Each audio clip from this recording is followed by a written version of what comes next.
Door-to-door encyclopedia sellers are seriously unpopular, and yet some are remarkably effective at selling encyclopedias. They know how to engage, negotiate, and close with a customer. Others don't and quickly quit. My education as a dealmaker began innocently enough the high school summer vacation I responded to this ad. Unique opportunity for the right individual. Unlimited compensation. Are you a real self-starter and closer? Our best personnel make $500 a week. Call 216-XXX-XXXX to come in for an interview. They didn't say what the job was, and I didn't care. They had me at $500. The Universal Encyclopedia Company sure knew what they were doing. Daily morning classes with veteran encyclopedia sellers were laced with practical know-how and personal stories and anecdotes. I still remember some of the stories. Formal, almost academic, high-powered training materials supplemented our sales training. Strong building blocks of domain expertise for future use in selling or negotiating. The hardest universal lesson for me to accept I heard in the classroom, but only fully learned and appreciated later on the road. Without real-world context, I listened, but didn't hear. Most people make decisions about buying something, or buying into an idea, emotionally, long before they justify the decision analytically. This concept was completely counterintuitive to me. In selling encyclopedias, you painted a picture, you told a story illustrating their value. You appealed to people's hearts before you appealed to their minds. Perception and persuasion. That's the right sequence and approach in any discussion or negotiation. If you can get your counterparty emotionally committed to a transaction, obstacles to a closing disappear. In The Boxer, Paul Simon worded it this way: from that moment on, a man hears what he wants to hear and disregards the rest. The archetypal definition of confirmation bias, intellectual and emotional blinders.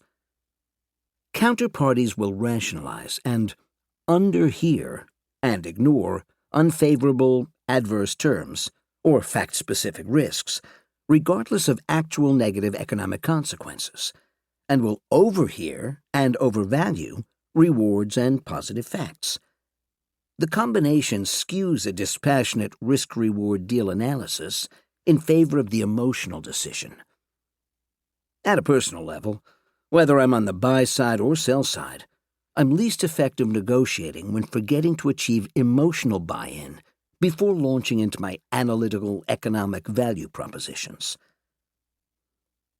Odds of selling an encyclopedia are 100 to 1 against.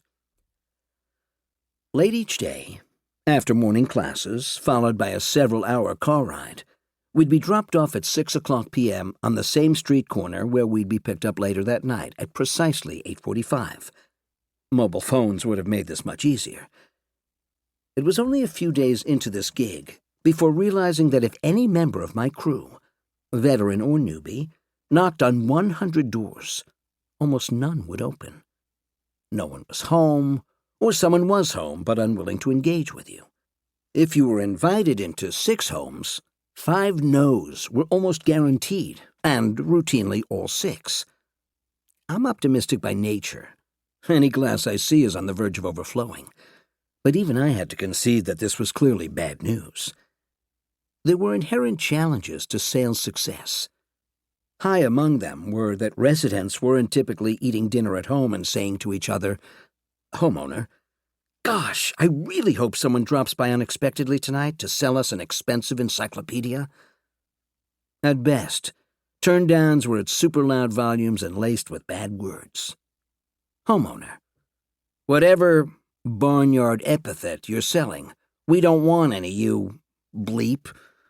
At worst, people threw things at you, some of which were sharp, threatened you, or called the police. Not infrequently, all 3.